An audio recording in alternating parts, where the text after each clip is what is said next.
Subscribe now and press the bell icon. Never miss an update. नमस्कार, मैं हूं professor doctor Govind Pandey. इस video में मैं आपको ज्योतिष विज्ञान की एक महान और बहुत प्रसिद्ध राजयोग के बारे में बताने जा रहा हूं, जिसका नाम है गजकेसरी योग, अर्थात इसे गजकेसरी राजयोग और केसरी योग भी कहते हैं। यह योग तब बनता है जब कुंडली में चंद्रमा से केंद्र में बृहस्पति हो।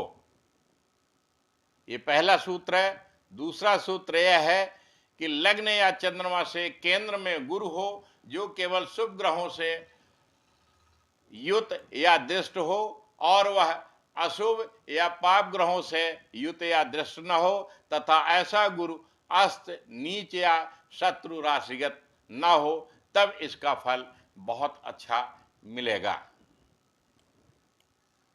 अस्त, नीच या शत्रु राशिगत शुभ ग्रह पूर्ण बली होकर यदि उच्च मूल त्रिकोण स्व यानी अपनी राशि में अथवा उनको नीच भंग राजयोग प्राप्त हो, या वह ग्रह वर्गोत्तम में हो या शुभ वक्री राशिगत हो, तथा वह उच्च स्व नीच भंग नवांश में हो, तो भी इस योग का अधिकांश शुभ फल प्राप्त होता है।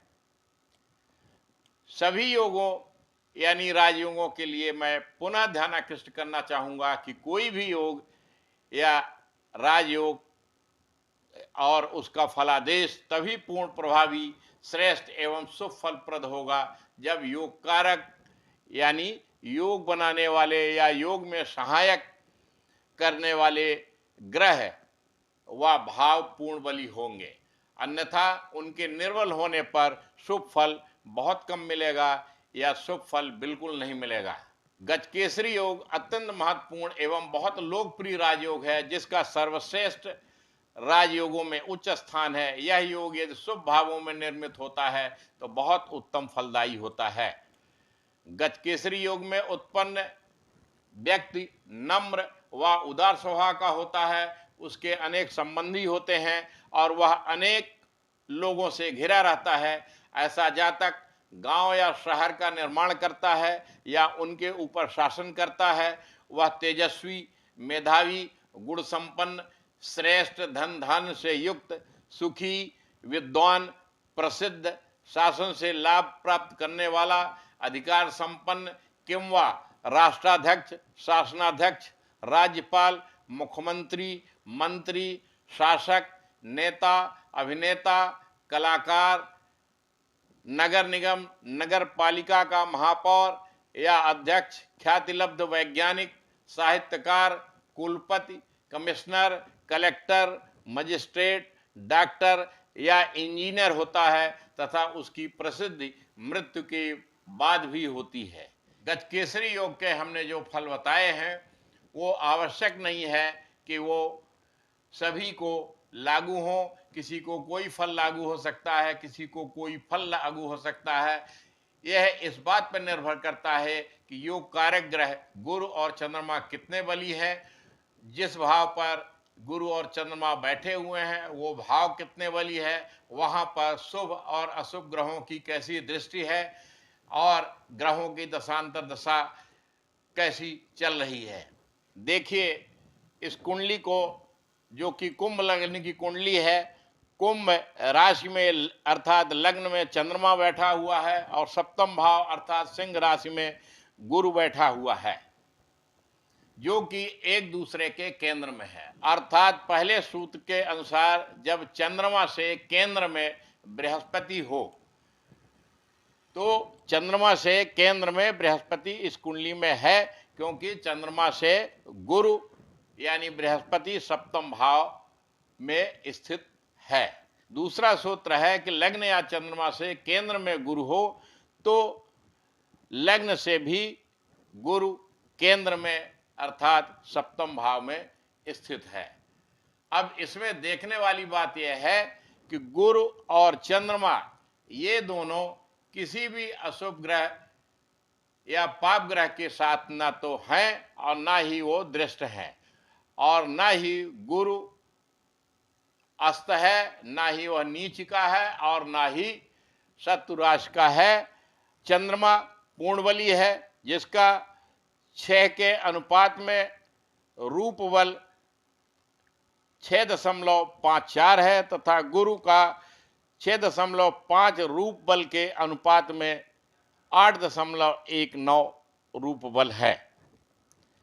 लग्न का जो बल है वो है 9.71, जहां की चंद्रमा स्थित है, तथा सप्तम भाव में जहां की गुरु स्थित है वह 7.94 है। इस तरह से लग्न और सप्तम भाव भी पूर्ण बली है।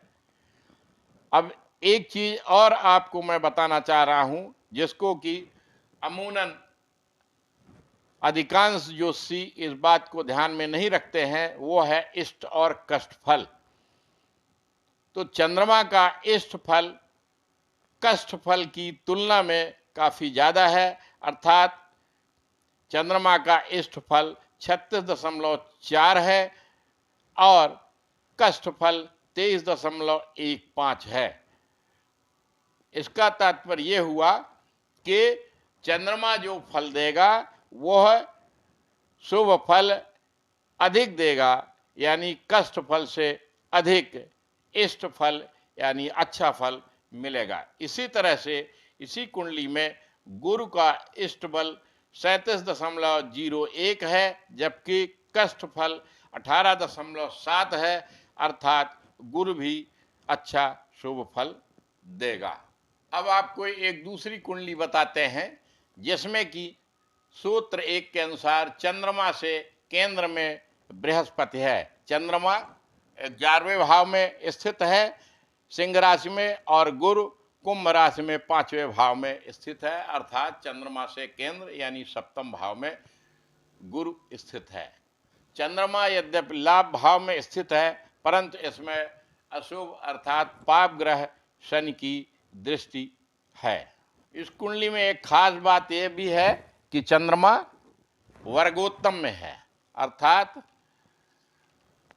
कुंडली में भी, जन्म कुंडली में भी चंद्रमा सिंह राशि में है और नवांश में भी सिंह राशि में है, जो वर्गोत्तम हो गया। तो यह और अधिक शुभ फल देने वाला लाभदायक ग्रह हो गया।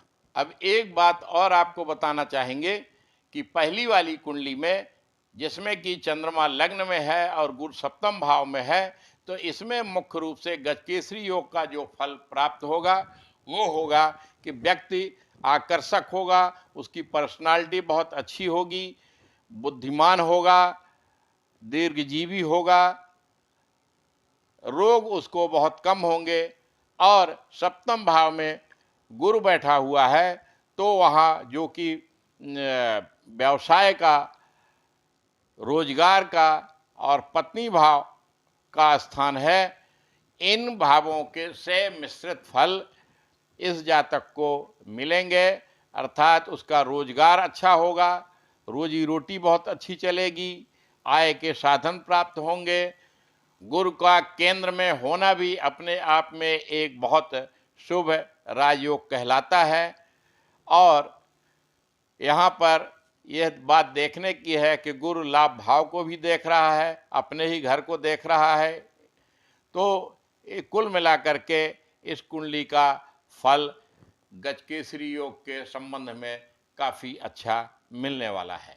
दूसरी कुंडली में जहाँ की चंद्रमा लाभ भाव में है और गुरु पंचम भाव में है, तो इसमें गजकेसरी योग का फल मुख्यतः संतान के माध्यम से अथवा कि